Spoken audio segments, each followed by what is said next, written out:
பகவத்கீதையில் 2வது சாப்டரில் 43வது ஸ்லோகம். காமாத்மான ஸ்வர்கபரா ஜன்ம கர்ம பலப்பிரதாம் கிரியா விசேஷ பகுலாம் போகைஸ்வர்ய கதிம் பிரதி. இப்போ இதுக்குள்ளே அர்த்தத்தை பார்க்கலாம். காமிய பலத்தில் ஆசை உள்ளவாளுக்கு ஆத்மஸ்வரூபத்தை பற்றி அறிவு மனசில் ஏற்படாது. மனுஷால்கிட்ட 2 வகை இருக்குது. நல்ல ஞானம் படைத்தவ, சிற்றறிவு உள்ளவர்கள். வேதத்தை கற்றுண்டும் குறைவான ஞானம் உள்ளவர்களை சிற்றறிவு உள்ளவர்கள் சொல்கிறோம். அவர்கள் என்ன பண்ணுவான்னா, யாகத்தை தாழ்ந்த பலனுக்காகவே செய்வா. எதுக்குன்னா, குழந்தை பிறக்கிறதுக்கு, செல்வம் பெருகிறதுக்கு, விரோதிகள் அழிக்க, சொர்க்கம் செல்ல அப்படின்னு ஒரு தாழ்ந்த பலனுக்காகவே யாகத்தை பண்ணுறவா தான் சிற்றறிவு உள்ளவர்கள்னு சொல்கிறோம்.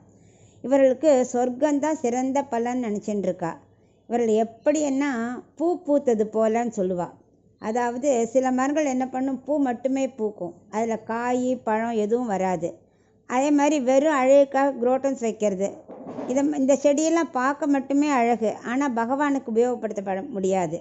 ஆனால் துளசி மல்லிகை போல் மற்ற செடி பூக்கள்லாம் வாசனையும் இருக்கும், பகவானுக்கும் சாத்தி அழகு பார்க்கலாம். எனவே சிற்றறிவு உள்ளவர்கள் வேதத்தை தாழ்ந்த பலனுக்கு உபயோகிப்பதால் எனக்கு அது பிடித்தமில்லைன்னு கிருஷ்ணர் சொல்கிறார். வேதம் சொன்னதை நன்கு புரிஞ்சுண்டு உயர்ந்த பலனுக்காக புத்தியை செலுத்தணும். வேதம் சொல்கிறது கர்மா, வேதாந்தம் சொல்கிறது பிரம்மத்தை அடையும் வழி. எனவே பிரம்மத்தை அடைய மனதை செலுத்த வேண்டும். இதுவே கர்மயோகத்தின் பலனாகும்.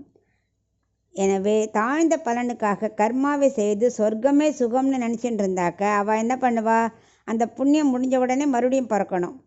அதே இது பாவத்தை செஞ்சவா என்ன பண்ணுவா, நரகத்துக்கு போயிட்டு மறுபடியும் பிறக்கணும். இப்படி மறுபடியும் சக்கர சுழற்சி வாழ்க்கையில் சம்சார சாகரத்தில் வாழ்ந்துட்டே இருக்கணும். அதுக்கு பதிலாக பகவான் திருவடியை பற்றி மோட்சத்தை அடையிறதே எளிதான வழி. மோட்சம் கிடைச்சா பிறவிங்கிற இது இல்லாமல் நித்தியமான சுகத்தை அனுபவிக்கலான்னு இந்த இதில் சொல்கிறார். கர்மயோகத்தை பற்றி சொல்கிறார்.